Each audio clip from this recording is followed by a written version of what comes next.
Hello ladies and gentlemen, I've got something very exciting to share with you guys today. So this is going to be a very different video than we would normally do. But I love designing things. I love talking about what I design. I do that a lot more over on my TikTok. But today I want to share with you a really interesting thing. I crave creativity. It's something that I absolutely love with every fibre of my being. And today I want to discuss a dream that I had last night.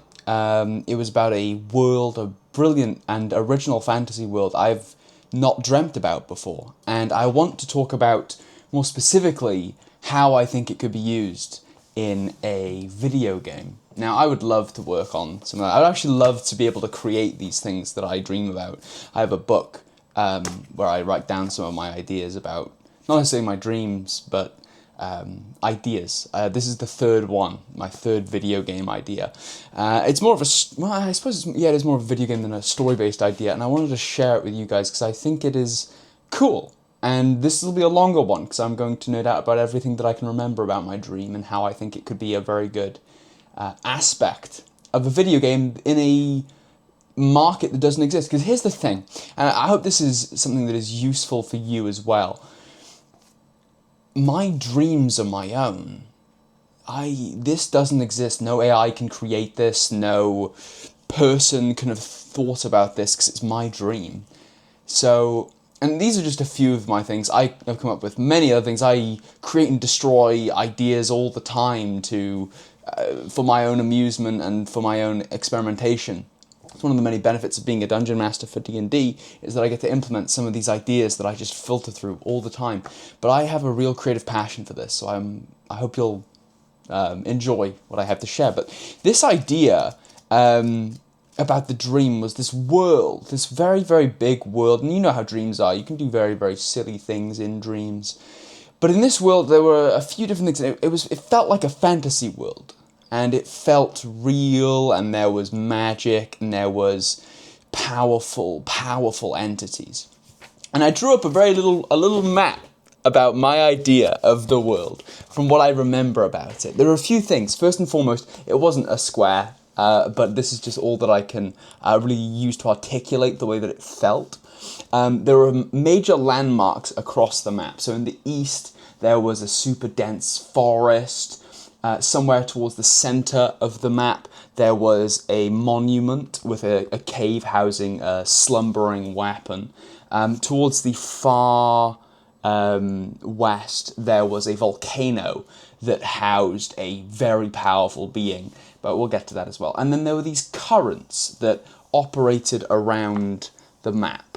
And I just remember in the dream they were dragon currents, as in dragons were flying along these currents, and some of them were being, like, processed down, like they were being broken down to a river. Now, this is all set up. This isn't something that would be necessarily relevant to the game, but this is the idea behind what came from this dream. I think would be a really cool idea for a game, so I just wanted to set the scene a little bit with that.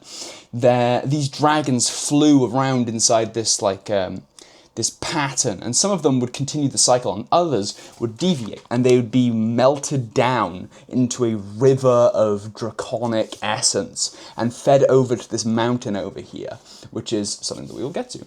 Now, there was also a moment here where there was this hugely vertical city which had these brilliant golden eggs. Think like, what's that one story, the Jack and the Beanstalk with the golden goose eggs? Think that, but these were golden dragon eggs. And if you've ever played Elden Ring, there is a specific area called the Belarut Tower Settlement.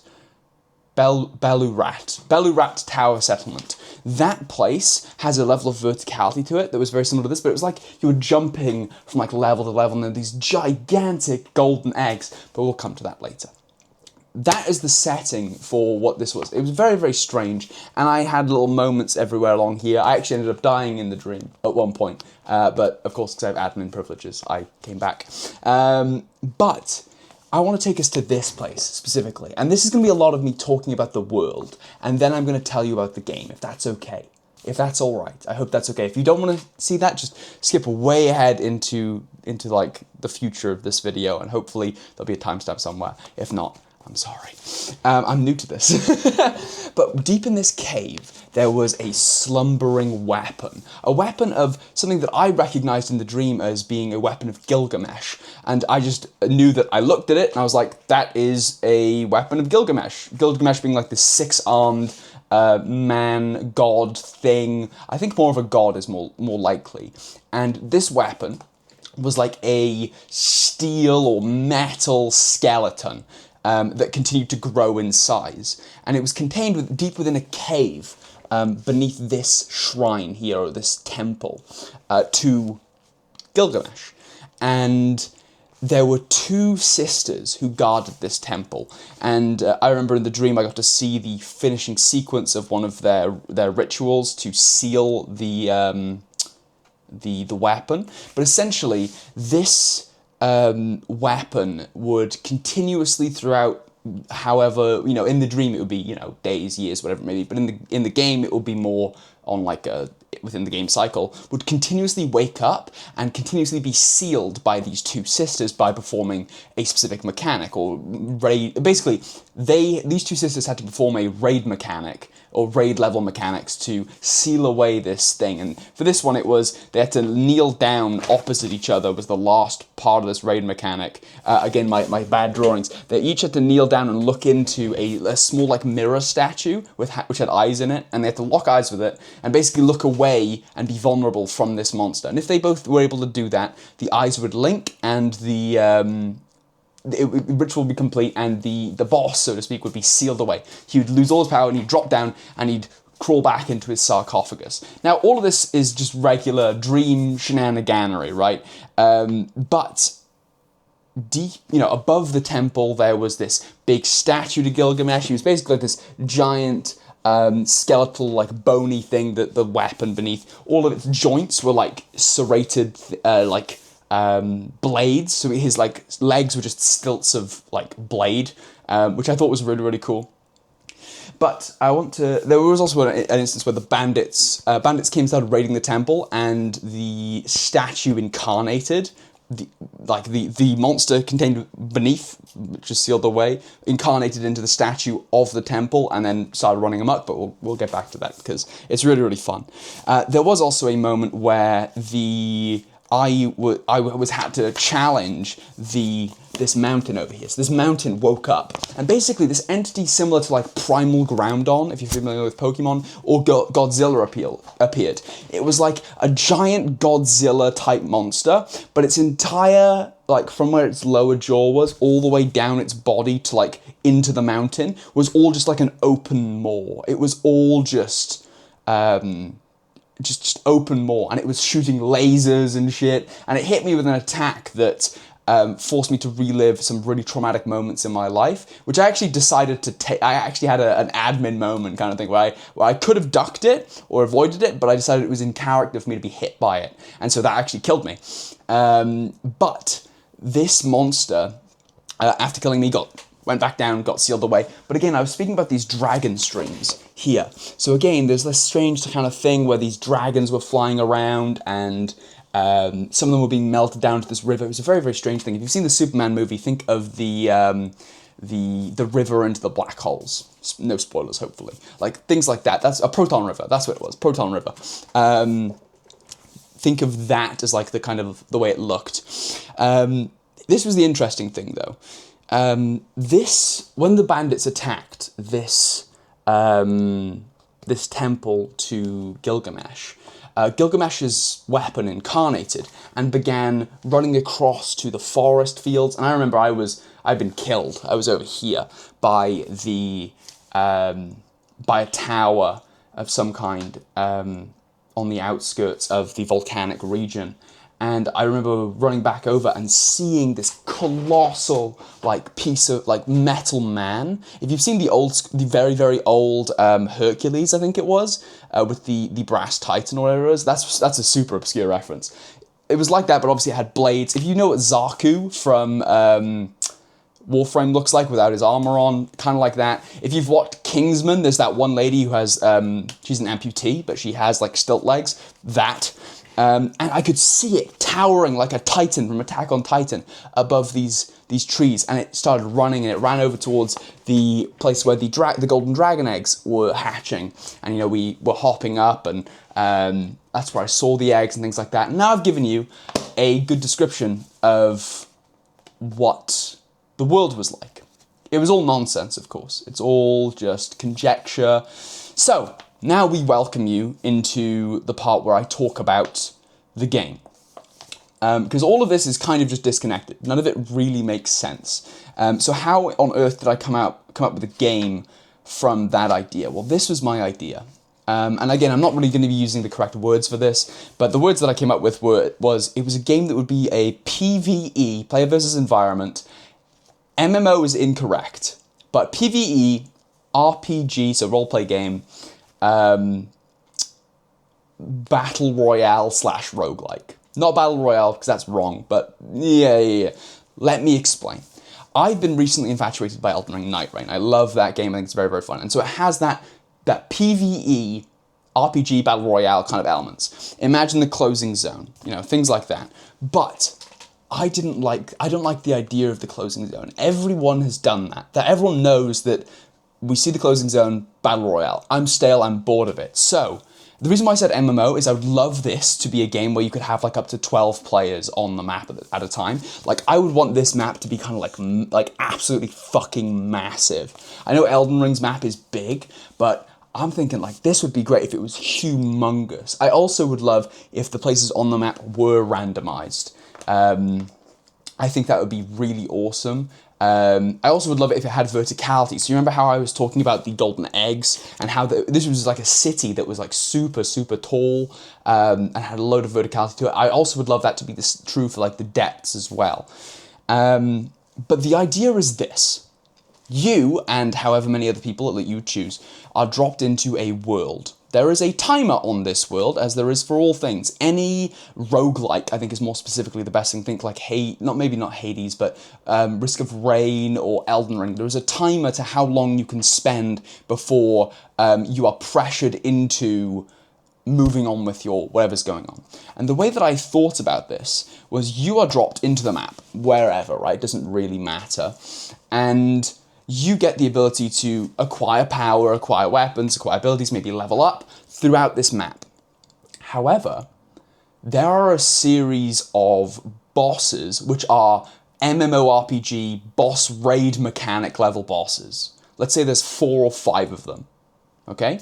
And they require MMORPG level solutions to their problems. They have mechanics and there's stuff you need to do in order to best them. These bosses slumber on the map. They are somewhere on the map. So for example, Godzilla Groundon is one of these bosses. The Weapon of Gilgamesh is one of these bosses. Now, after a certain amount of time, which is completely random, sometimes it may be super fast, other times it may be super late, maybe sometimes you even spawn to the map and it's already happening.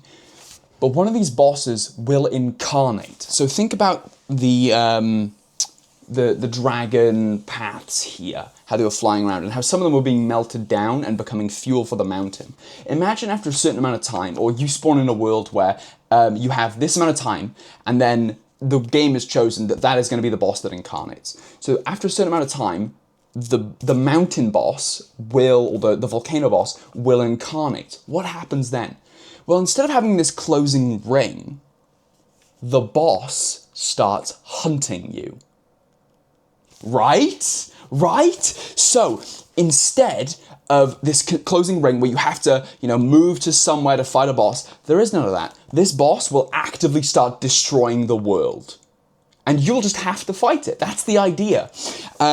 Maybe it's not necessarily hunting you specifically, but let's say the idea was, with in my dream, the Gilgamesh boss incarnated because bandits attacked the temple. Okay, awesome. Bandits attacking the temple could be the trigger. We could also have the sisters below the temple being unable to complete the ritual and dying being a trigger. So there's a bunch of different ways in which these bosses can trigger.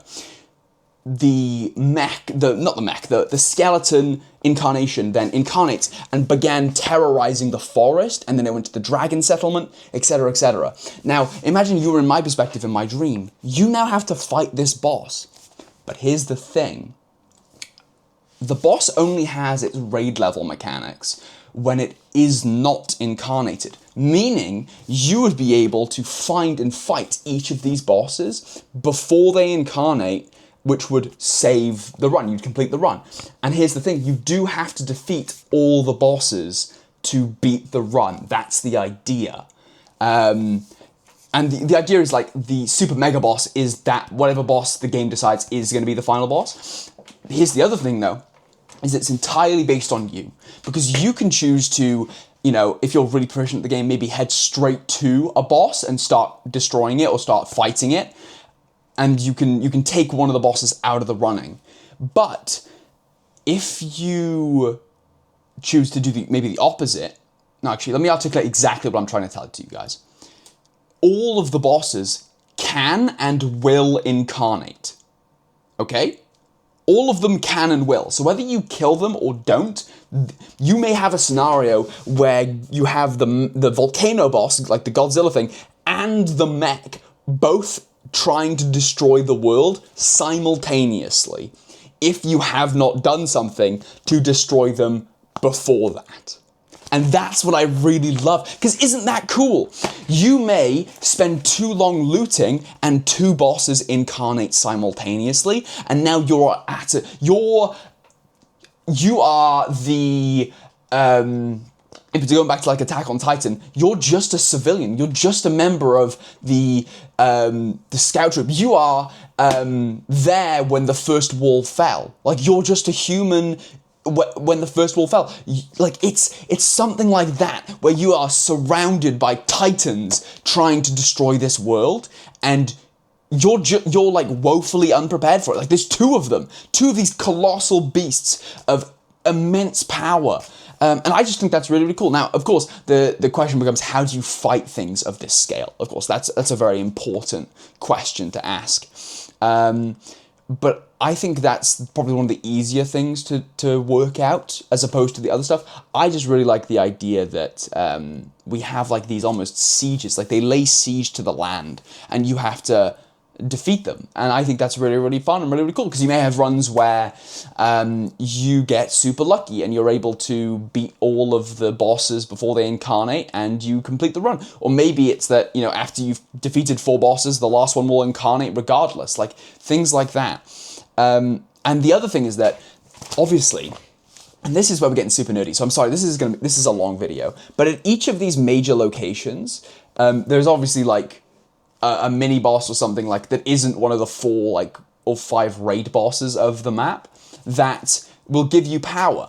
The bosses will also go to these locations to fight those bosses and get the power for themselves. So the bosses are also trying to do exactly what you're trying to do. They're going to these places and destroying them to get power to destroy the world. Like, that's the idea.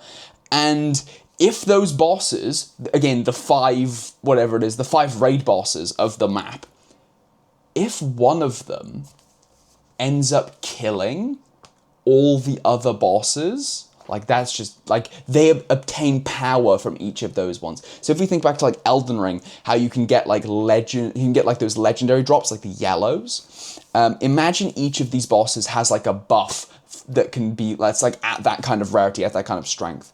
It's the equivalent to like a really powerful spell or something like that. The boss can obtain that and like unlock a new tier of power. So let's say there's 5 of them. The boss starts when it first incarnates at tier 1 power. If it defeats enough minor bosses or a major boss, it unlocks tier 2 power, and then tier 3, and then tier 4. And like, it gets progressively harder to fight. Not impossible, but progressively harder to fight at each level. And I think that's a super fucking cool idea. Oh, I think it's a cool idea, because you can use narrative storytelling to tell the story of, or like, you can use visual storytelling of like, why these bosses are sealed. Like, what is the purpose? We don't need exposition, we don't need anything like that. Like, you can find the sisters fighting the boss, and you can and you fighting the Avatar of Gilgamesh, and you can intervene and help, and you may get a unique reward from that. Or you may be too late. You may find the sisters and they think you're intruders and they attack you, and then you kill them, and then the boss incarnates, and then you have to fight the incarnated boss. Or maybe you arrive and the sisters are dead, and you just have this boss that is waiting to incarnate. Or maybe you spawn into the world and there already is a boss incarnated. You know, shit like that. I think that's so fun. I think that's such a fun idea. I get really passionate about these things because I think that's a super fun idea, and I've never seen a like battle royale style like game, you know, where the circle closes in, where instead of that, like imagine in Elden Ring Night Rain, right? Imagine in Elden Ring Night Rain, for those of you who haven't played, there are a bunch of powerful field bosses that exist around the world. Some of them are dragons, knights, they're bosses from the mainline game. Imagine if one of those bosses became like super powered and started going around killing the other bosses, and you didn't know which one it was until you like saw two of them fighting and were like, well, it's one of them, I guess. I think that'd be super. Oh, imagine if you've played Elden Ring, there is a big dragon. I'm trying to remember her name now. What's her name? What's the mother dragon called? What's her name? Grail. Yes, Grail. Imagine if instead of the zone coming down, like Grail appeared, you know, to fight Grail. Like shit like that. Grail, by the way, is a massive dragon, like colossal in size. Like that's the kind of idea that I'm going for. And I just think that's really cool. I think you can tell interesting stories with each of the bosses. I think if you wanted to make it a live service game, then I think it would be like a good thing to do in like the Monster Hunter style, where you add new bosses every however long, because like Monster Hunter normally has 2 years of bosses being added, and then you do an expansion, then you do another 2 years. And I think that'd be really interesting. I think it would be really cool to like design bosses, design the reason for their existence, design how they interact with the world, what their powers are, that kind of thing, and then have them all be random. Like, you don't know which bosses are going to be on the map at any one time. Like, you may have these 5 bosses or those 5 bosses, and it's like out of a pool of bosses, so it could be very, very interesting. I just think that'd be super, super cool. I know I don't think there's any game studio, really, that would be able to create something at the size and completeness that I would really want. And I also don't have the skills to be able to create something like this, unfortunately. But I love it. And you know what? Now you guys have heard it too. This video will exist for the rest of time, so thank you very much for watching. I don't really have anything else to add about the game. If you have any other questions, please let me know. I love thinking about these things, and I know this isn't really the style of YouTube videos to like have a back and forth in video form. It's more of TikTok's thing. But I'm new here. I do a bunch. I've done loads of stuff. You'll see in the end credits that this is technically my second channel, but I'm starting to really love posting here more than on my main. So thank you all so much for watching. I'm sure there's a bunch more that I could talk about, but I will leave it at that. From top to bottom, the game idea is that you spawn in on a completely random world, so to speak, with 4 or 5 major bosses that are eventually going to destroy the world. You have to acquire power by defeating minor enemies, clearing out zones, purifying regions, maybe something like that. There may be overall mechanics for the map itself, so like the dragon currents. After a certain amount of time that maybe is predetermined, maybe is completely random, a boss will incarnate. When it starts incarnating, it will also start doing what you're doing. It will go around the map trying to fight and destroy things. If you end up beating that boss, you'll get a reward. The next boss will incarnate, etc., etc. You may have scenarios where multiple bosses are incarnated at the same time. You may also find scenarios where bosses are fighting each other in their incarnated forms. And I just think that's a really cool idea. It brings me back to the ideas of, like, I don't know, the manhwa that I enjoy watching, where you have these entire raid teams going up against world-ending threats and stuff of that nature. It also would give you a really cool thing to, like, explore a beautiful map or things of that nature. But I enjoy the replayability of something like Elden Ring Night Rain. And I think a game like this would have a very high replayability, with each boss having a different tiers of incarnation. You could even have extra modes where you empower incarnation. So it's like, hey, I want to start the run with a boss at this level of incarnation, and that's like a certain difficulty. Shit like that. I think it'd be very, very fun. With that being said, that's basically it. What happens when you win?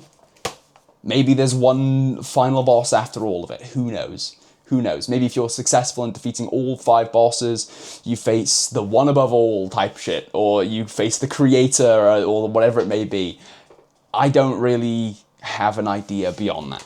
I think the fun would come in fighting who's on the map rather than clearing the map. Because when you have to clear the map, that implies that it's all necessary to get to the next step, as opposed to if you have to fight the map itself is what's challenging you. And that's not even just to start on the fact that you could have like underground areas that just go infinitely deep. I would love world destruction to be like a real thing. Like, I'm talking battlefield levels of world destruction where like organic craters can like form in the ground, or maybe it becomes impossible to traverse some areas of the map because of the way the boss has destroyed shit. I also would like you to have that kind of power as well, so I think that'd be very cool. In any case, I will end the video here. Thank you so much for watching. I love video games, and I love anime and creating, so thank you very much for just being an outlet for me to create a little bit about what I dreamed about, and also for letting me commit a dream that I had to memory. You know, if I ever want to revisit this, I have this video. And if you're a game studio, let me know. I would love to work on something like this, because while I don't possess the talents capable of crafting it specifically, my mind thinks about things like this all the time. And if you want to use this, just let me know as well, because like at the end of the day, I can't do anything with it. I haven't cultivated the skills necessary to do anything with it, but I would love some. The thing for me is I want these games to exist. That's the end. That's the be-all, end-all. Is that I think of these things, but I can't create them yet.